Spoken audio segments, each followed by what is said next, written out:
Hello everyone, this is Ashish Sani from Innovate Yourself. Welcome back to my channel. Once again, I am back with another video on home automation. So this time I am coming up with the same topic but in a little bit different way. So what's that different way? So as you must have seen in my previous video that we were using the home automation using IoT, which is Internet of Things. But there we actually have one basic requirement, that is internet. So that means if you have to control the home appliances or if you have to control anything, then you need the internet connection. But in our today's session, if we have to control the home appliances or anything that we want to connect, we don't need the internet first of all.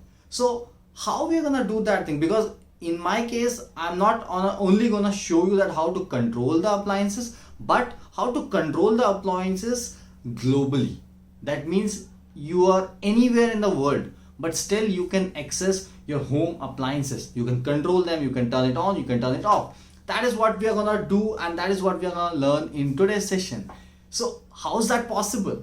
We are not gonna use internet, we are not gonna use any other technology. So what's the basic thing that we are gonna use in today's session? So that is GSM, and in fact that you use in your everyday life as well, right? So which is Global System for Mobile Communication. So till now you must be knowing that GSM we actually use for the calling purpose, to make a call, to receive a call, to send a message, to receive a message, right? So that's all that we do with that. But how we are gonna use the GSM for the controlling purpose? So that's all we will be learning in today's session, and I will be showing you everything in detail so that you can understand everything in a more appropriate way to apply it further in your further upcoming projects. So that's all that we will be learning in today's session. Now let's not waste more time on this thing with the introduction part. So let's straightforward go to the project and let's start understanding it and then implementing it in my house. So that's all we're gonna learn.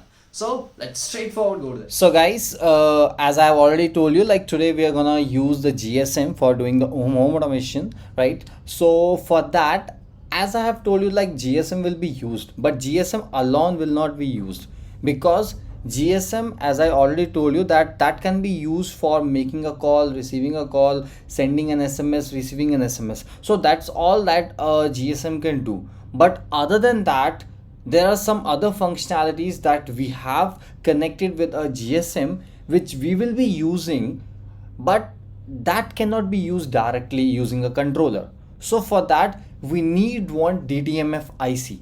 We need one IC which is named as DTMF, which is dual tone multi-frequency, right? So this is what we're gonna use. Now you must be thinking, what is this DTMF? So dual tone multiple frequency is an IC that will help you to understand, or let's say that will help you to remember like which button has been pressed based on the tones that is generated on every press of a button. For example, I have a total 12 buttons. Let me show you for that. Yeah, as you can see in here, I have total 12 buttons present over here, like 1 2 3 4 5 6 7 8 9 and star hash 0, like that. Now on every button pressed, there are two frequencies that are generated, right? So one is for this low group frequency and second one is for high group frequency. So based on this, we remember, or let's say we can identify like which button has been pressed. Now these things can be identified, and for that, if we want to do it manually, maybe we'll have to do create our own hardware, or maybe we'll also have to do the coding stuff as well. But we don't have to do that personally, in case we want to do it right now, just because to help us we have one IC which is named as DTMF, and the IC that we will be using is 8870. So that will be the IC which we will be using for the DTMF purpose. So what will happen is, when I will make a call on my GSM, at that time firstly the call will be connected. When the call will be connected, after that what happens on my mobile phone, I will simply press the button. Whichever button will press, that button will send some frequency. That frequency will be in this format. low group frequency and the high group frequency. Based on this, our DTMF will recall that thing. Our DTMF will remember like which button has been pressed. So based on that, your DTMF IC will generate an output in the binary format. So now whichever button has been pressed, those things will be sent to you in a binary format, and that binary format we will read, and that binary format we will read on a controller, and that controller will help us, and that controller will decide what to do next. And in fact, we can say like we will decide what to do next, because we will be writing a code for a controller, and controller will do what we want. And in our case, what we want to do, we simply want to control the home appliances, and for that we will be using two home appliances right now. One is fan, one is light, that will be controlled using this purpose, right? So that is what we are gonna do. And I think now you have got an idea what exactly DTMF IC is, what is dual tone multi-frequency. So that is just to identify like what button has been pressed, right? So that is what it is. And for this, I already have a circuit ready with me, so that you can also create that circuit, and you can further start building this project for your own, right? So that is what we are gonna do. And for that, let me show you the schematic for that. So you can see this is the schematic for the entire circuit, right? So this is the MT8870, which is the DTMF IC, and this is the controller. So in my case, I'm using Arduino Nano, so this one I'm using right now. And similarly, I have this GSM module present in here, and along with that I'm having two relays which is connected using the Tetra 2. So I'm using the Tetra 2 transistor for this purpose, so that I can do the switching over there. So this is the entire circuit for that, right? So this is the entire schematic for that, right? So just because like schematic is not enough, so for that, what I need to do next is that I will be simply taking or let's say I will be simply creating a circuit for this. And for creating a circuit, I already have created the circuit using the EasyEda, right? So let me show you that. So over here, like I'm using EasyEda, and this is my circuit diagram which I have created right now, right? So you can see I'm using the SIM 800L, and in fact I'm using let's say I'm creating a circuit in such a way that I can connect whichever GSM I want to connect. Either you can connect SIM 800L or you can connect SIM 900A. So whichever you want, you can connect both of it, and accordingly these are the two relays. This is the let's say Arduino Nano. This is the connections where we will give the 12-volt circuit, right? So this is for the 12-volt voltage, right? So this is the input supply that I will be giving, right? And now after that, if you want to create your circuit on your own, that's totally up to you. If you want to create it on your own, then I will show you the process. And if you don't want to create it on your own, what you can do next is you can simply save this, and you can directly place an order for this, right? Okay, right now I think it is asking me to log in, because just because of session timeout it is logged out, right? So this is what I'm having right now. So now over here, once you are done, you can simply like PCB order, you can click on this and you can simply place an order on the JLC PCB, right? So that will help you, and that will show you how much will be the estimate, what will be the final price that you will have to pay, what will be the quotation and everything. And you can also decide what color and what number of layers you are selecting, right? So this is totally up to you. And for this, first of all, you just need to create a Gerber file from here so that you can place an order.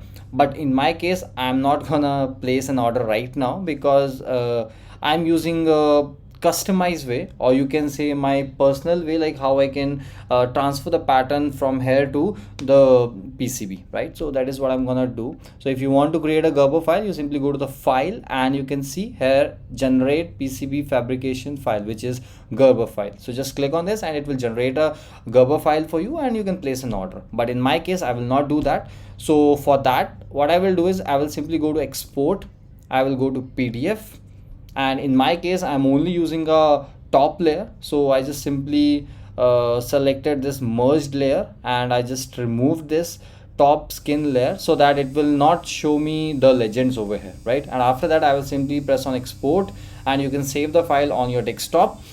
Once you have that file saved on your desktop, just take your file, and after that just take a printout of your circuit in the actual size using a laser jet printer.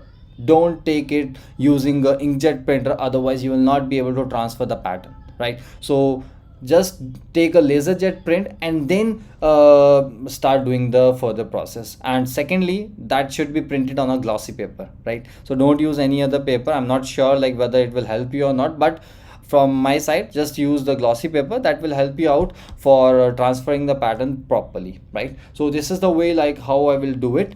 Now after that I will show you how to further do the PCB fabrication once I have the laser jet printer, right? Or you can say once I have the circuit printed on a glossy paper using a laser jet printer. So that's all about this. Now let's see the further process, that how we will do the PCB fabrication.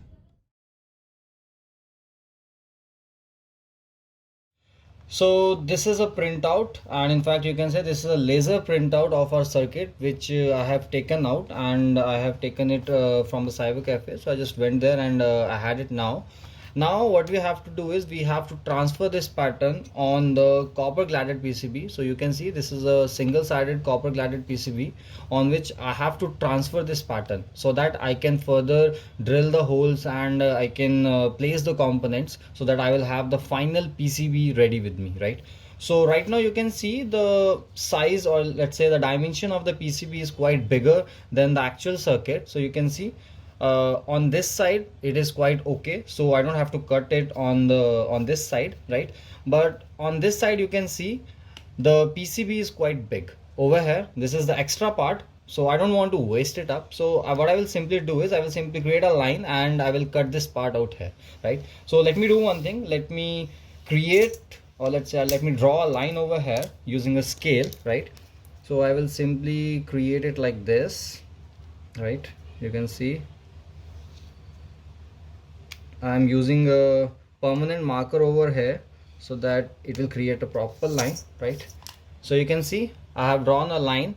Now what I need to do is I just need to cut it out here, right? So guys, you can see I have cut the PCB over here on the line drawn over here, right? And it's quite very good right now. So now you can see if I will place the PCB over here, the entire circuit can be transferred to it, right? So you can see this is how I can do it. Now the next step is that I have to transfer the pattern, but before transferring the pattern, what I will do is I have to scrub this part over here. So for that I have a scrubber with me. You can see this is a scrubber. I will simply scrub this part, and after I'm done with it, then I will place it over here, and then I will transfer the pattern to it, right? Alright, so now you can see I'm gonna scrub this part over here. So for that I will simply wash it up a little bit, and then now I will start doing it. So let's see.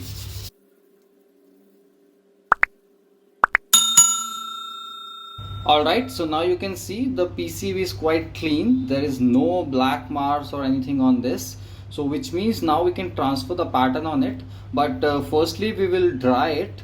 As you can see the PCB is a little bit wet, right? So firstly I will dry it and then we will transfer the pattern. Alright, so now I'm cleaning it using normal cotton, right? So I'm just cleaning it like this. If you want to dry it completely, so you can simply use the dryer as well, so that it will dry it early, right? So yeah, now I'm done with it, and you can see the PCB is completely dry, right? So now I can transfer the pattern. So now it is done, it is completely dry. So now I can transfer the pattern. So for transferring the pattern, I will simply place my PCB over it, right?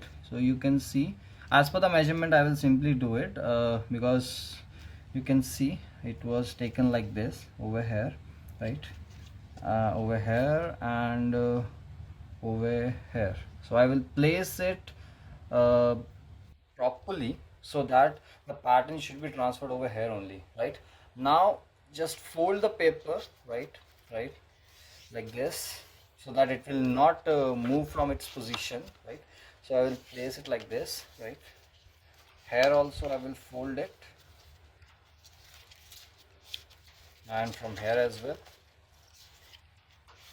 right? So now I have folded it properly. If you want to put a tape, you can tape it here, but in my case I don't need it because it's completely folded properly, so it will not move entirely, right?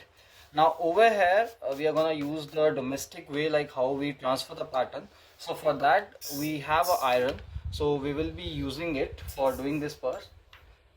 And for that, first of all, I will turn it on and I will wait for it to heat up so that I can place it over the circuit, and the transfer can and the pattern can be transferred on it. So now my iron is heat up, right? Now I can place it over and I can press it like this, right? So I have to do it repeatedly for around 6 to 7 minutes. Usually it transfer the pattern in this much time, but if it doesn't transfer it in this time, then you can do it for a little bit more time, like around 7 to 10 minutes more, right? So in that case it will transfer the pattern properly, and then you can start the further etching process and the placing of the components, right? So just do it for like 7 to 10 minutes if it doesn't work, right? All right, so I have done the iron on this for around 6 to 7 minutes. Now let's check what's happening over here, and is the pattern transferred properly or no, right? So let me show it to you. So you can see like maximum of the pattern is transferred properly, but seems like there are some of the positions where the pattern is not transferred properly. So in that case we have two options: either do it for a little bit longer time and then transfer the pattern, or you can use the permanent marker in this case to join the tracks and then finally complete the circuit, right? So in my case I'm simply gonna use the black marker over here so that I don't have to do it for a longer period, because I think like there are only few tracks over here which are not joined properly. Like over here I can see this is the one which is cutted over here, right? And other than that, like one is this, right? So these things can be joined properly, so I will simply use the black marker and then we'll do this thing, right? So let me do it. All right, so guys, you can see I have simply put the marker over the tracks which was cutted, and now you can see there are so many tracks on which I have put the marker. The reason for that was like it was not cut actually, but I felt like the tracks were printed a bit thin over here. So just because of that, there was a chances that on doing the etching, those tracks could also get washed away, and I don't want that. So that is why I just put a marker on a few more tracks so that those tracks will not get washed away while I will do the etching process, right? So now you can see my PCB is ready. Now the next thing that I have to do is that I have to simply transfer this PCB to the etching solution, so that wherever I have this track, that track will remain, and rest of the places wherever I don't have the black mark over here, that will get washed away, which simply means I'm gonna build the tracks on my PCB. So that is what I'm gonna do right now, and for that you can see I have the etching solution, and this is the liquid ferrous chloride which I will be using for the etching purpose, and I will be using it in the 1:1 ratio, right? So I will simply create the solution over here, right? So I will simply over here you can see I'm gonna put it, right? So I have put this much,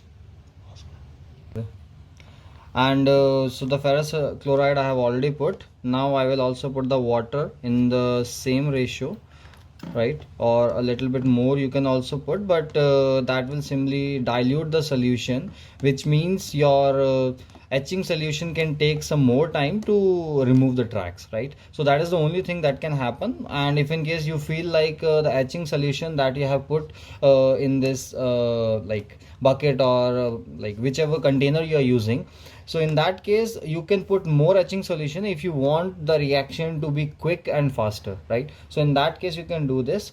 Now my solution is enough, and now I can put the PCB inside this. So I will simply put it and I will start shaking it like this, right?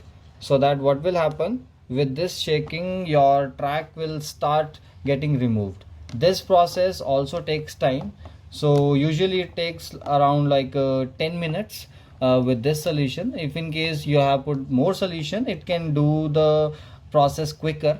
So this is totally depending on the amount of solution that you're putting. Right now I have put it in 1:1 ratio, so usually 10 minutes is enough. So that is enough for the track, like removing the tracks, right? So now just continue the process and wait for it to complete, right? So guys, you can see, just to check whether the tracks are like removed or not, for that I have put a light on the bottom of my container, so you can see all the tracks around like are washed away. Only wherever I was having this black line, the tracks are left. So now I will take the PCB out as soon as possible, otherwise there are chances that it can wash away these tracks as well. So I will remove this and I will take it out, and now I have to wash it up because there is a solution around it. So I just have to wash it first, and then we will clean it again. So guys, I'm just washing it up. You can see I have washed it away.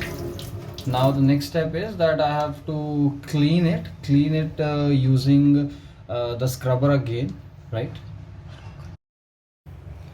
So guys, you can see now the tracks are present. Now I will wash it away again, right? So after that I will show you how the track will look like.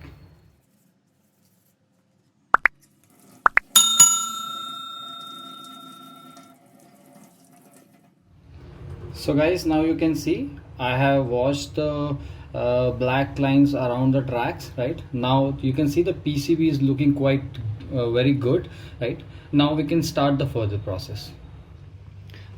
All right, so now we have our PCB ready, and you can see the tracks are very fine, but still I want to check out that all the tracks are giving me the proper continuity or no, because if the tracks are not gonna give me the proper continuity, my circuit is not gonna work properly. So that is why I have to check it, and for that I will use the multimeter for this purpose. So over here you can see I have this continuity option. So I have just turned the knob to this place, and now when I will touch both of it, you can see it is giving me this sound. So this means if these 2 points are gonna give me this sound, that means there is a proper continuity, and for this purpose I'm gonna check it in my entire circuit so that it will give me a proper continuity everywhere, right? So for that, firstly let me check. For example, I want to check from here to here. You can see there is a proper continuity, and I want to go further up to this. It's proper. Here it's proper. Okay, it's like a entire circular over here, right? Now I will check with the second one.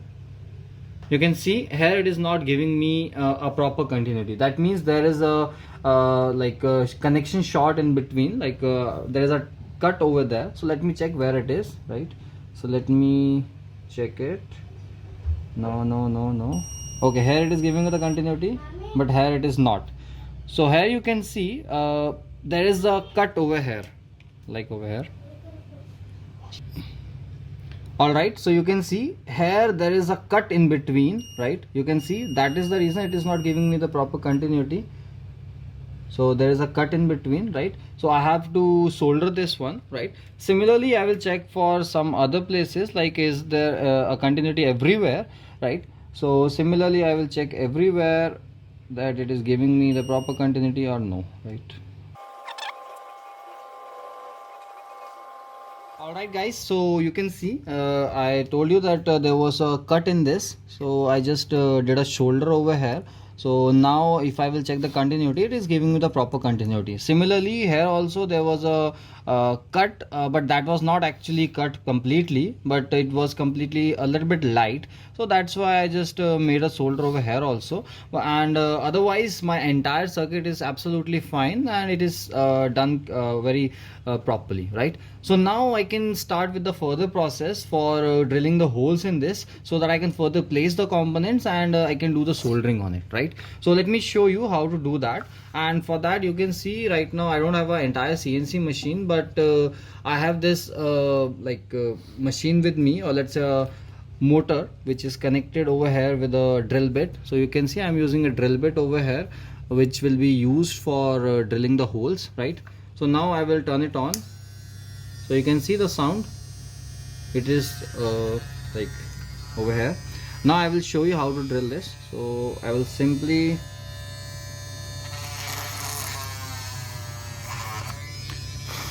so you can see I've done the hole properly. In the similar way I will do the holes in the entire circuit, right? So let me do it.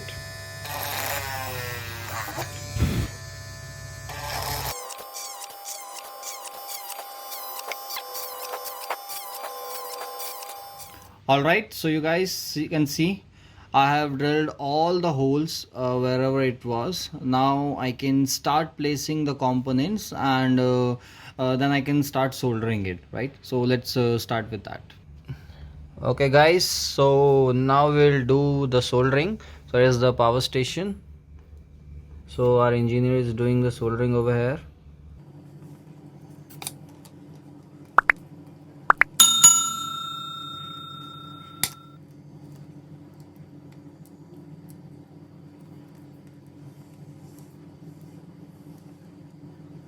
Alright guys, so you can see now my circuit is completely ready. I have assembled all the parts over here.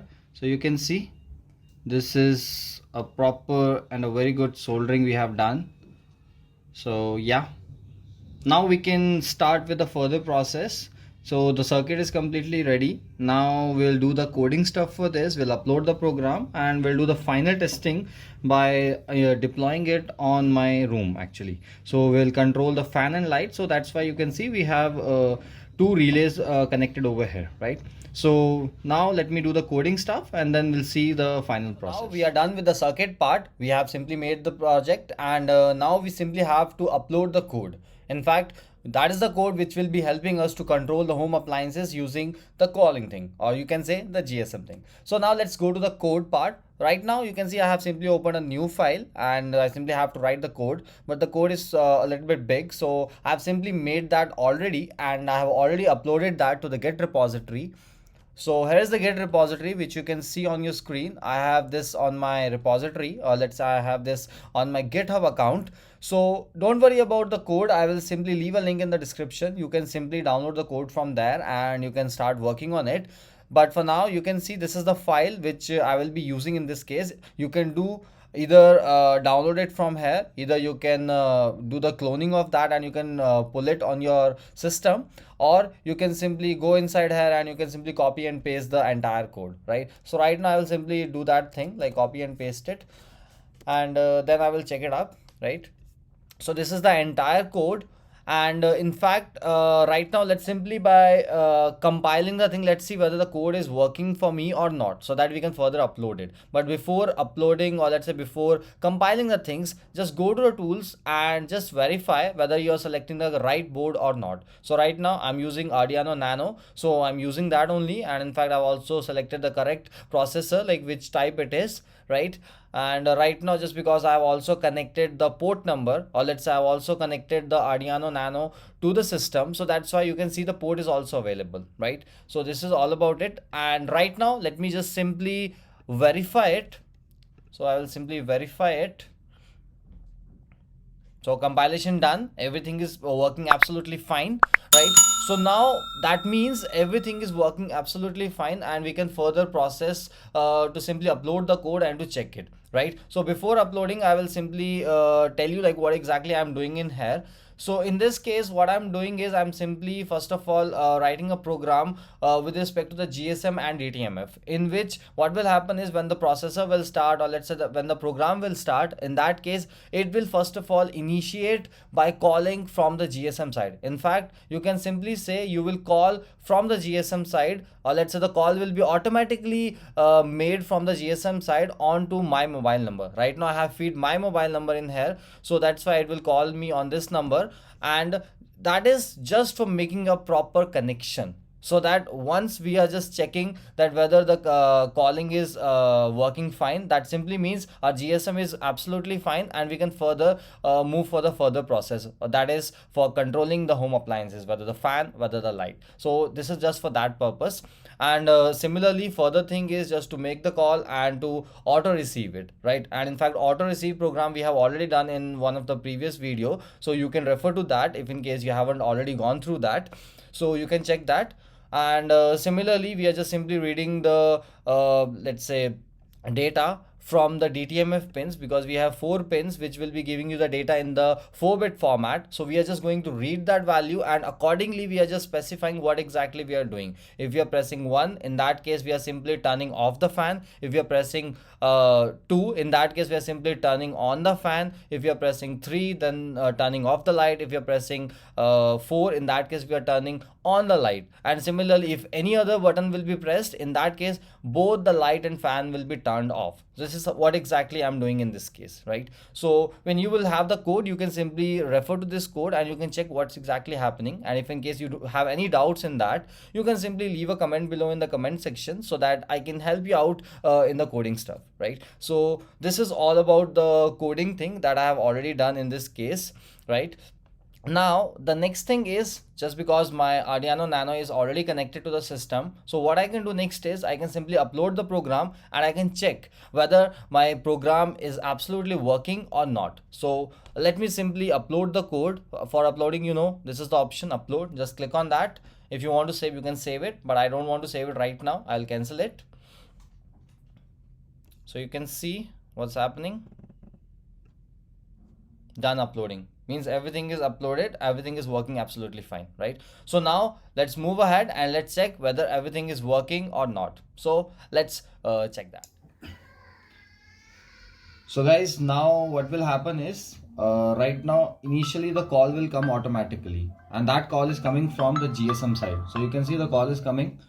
So now, just because I have written an instruction in such a way that initially it will ring the phone and after that the call will be disconnected automatically. Now why we are doing this? So the reason for that is so that we can at least make a proper connection between the GSM and our mobile phone, so that we can have a proper communication. And in fact, it's not like we are making it limited just for a single one. We can make it for like any phone number. In fact, if you want to call from any different number, you can call from that also. But initially we are just making this call so that we can have a proper communication, right? Now let's do one thing. Let's start by calling it, right? But before that, you can see what's the status of the light and fan. Initially the light is on and the fan is off, right? So now let's call to the same number again, because this is the number which is inside the GSM, right? So I want to call on the same number. So let's call it.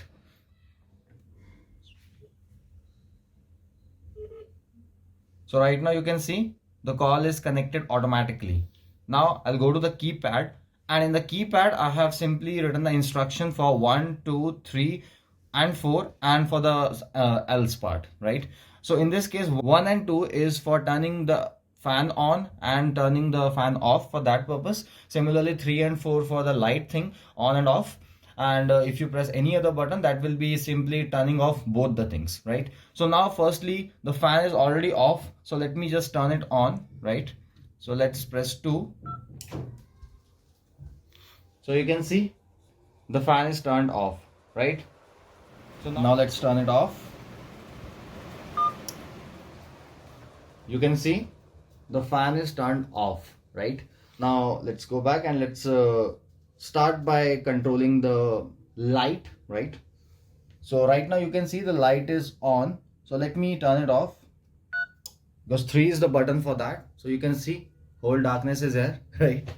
So yeah, let's turn it on again. Light is on, right? So you can see in this way I have simply controlled this thing, right? So this is how you can say we can simply control the home appliances, whatever we have at our home place. Right now we have connected 2 home appliances, light and fan, but in the similar way we can do it for multiple also. And in fact, as I told you, there is another feature also, like 1, 2, 3, 4 is for turning on and off the light and fan. And in the similar way, if I will click on press 0, or let's say if I will press button 0 or any other button, so you can see what will happen.